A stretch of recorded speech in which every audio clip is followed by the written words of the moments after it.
Astronomer and UFO skeptic Carl Sagan once remarked that we cannot discount the possibility that alien evangelists are wandering the universe, looking for souls to save. Sagan does not believe that aliens have visited Earth yet, but a lot of other people do. A confirmed contact with them would certainly change the way we all look at the world, and it might even affect our religious beliefs. Tonight, in the continuation of our series on UFOs, George Knapp talks with religious leaders and also looks at the possibility that aliens have been abducting humans.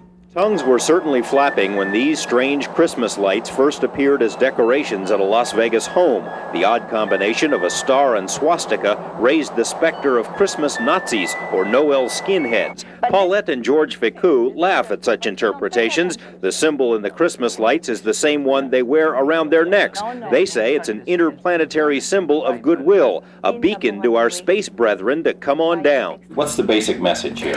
The basic is we was created in laboratory by the extraterrestrial. The Ficous belong to what's called the Raelian movement, named for its prophet Rael, a former French journalist who says he was told by ETs to spread the gospel. The Raelians, now 30,000 strong worldwide, believe that space beings created humans through genetic experimentation. They firmly believe that Jesus, Moses, and Buddha were, like Rael, ET emissaries, but they don't think their faith must necessarily clash with mainstream religions. But like Rael say, if you are really good Catholic, good people, you believe, in God, in Jesus, but the way you are, and you feel good in your body, that's the more important.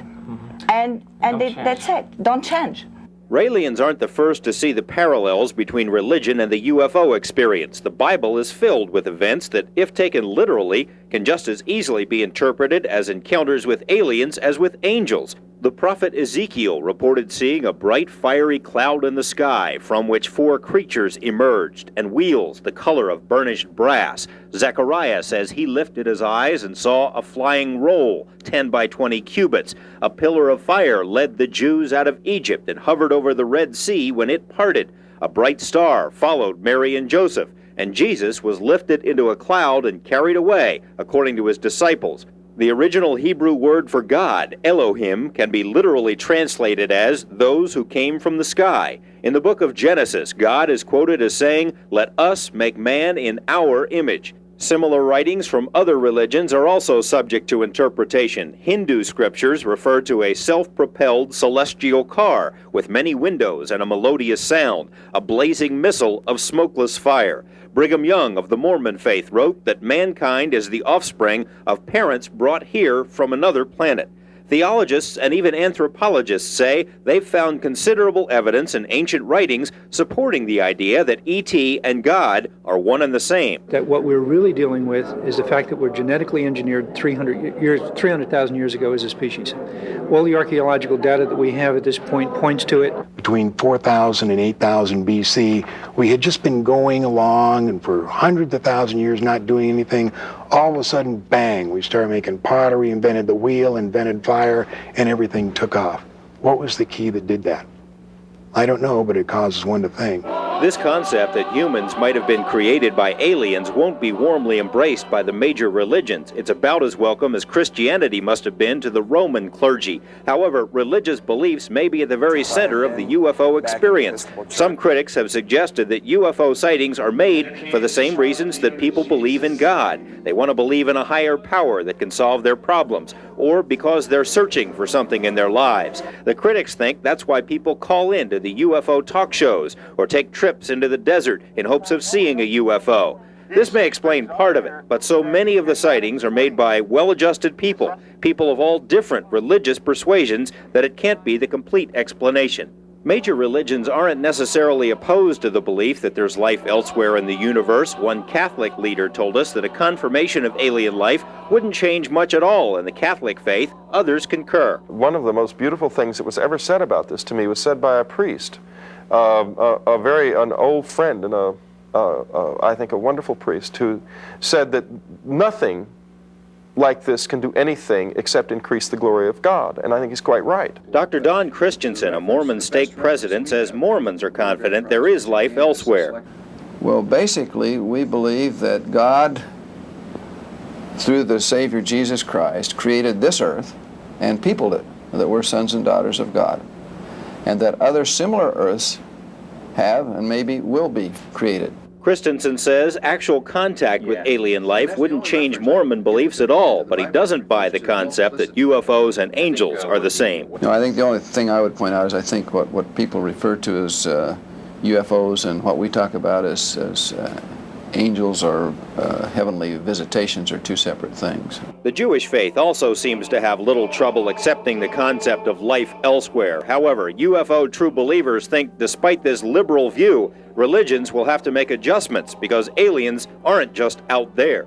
Religion is going to have to deal with the fact that it's not just here. We're going to have to deal, as important as the Copernican revolution, the Earth isn't the center of the universe.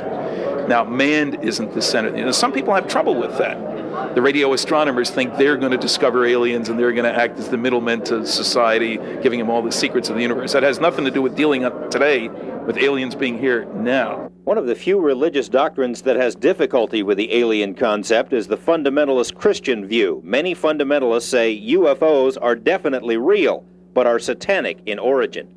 Author Whitley Strieber presents what could be an even greater challenge to contemporary religious thought. Strieber is one of thousands of people who claims to have been abducted by aliens. The alleged encounters follow the same scenario over and over again. Small gray beings with big heads and dark oval eyes pick up a subject, take them off on board a craft, perform medical exams, and then drop them off. Strieber has written 2 best-selling books about his experiences at his cabin in New York. This experience, because it happens at the edge between dream and reality and seems so caught up in mythological symbolism and things like that, it seems to me has got something to do with the soul, and that it may be that that is the primary issue here.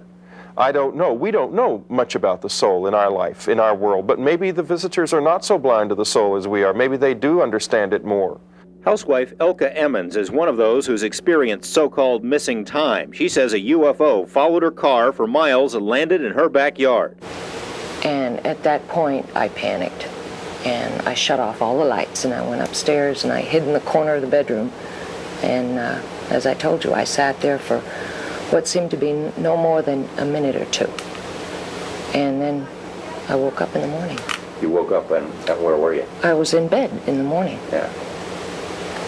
You have the feeling that something happened? Or you don't like to think about it? I obviously lost the time because I don't know how I got in bed in the morning.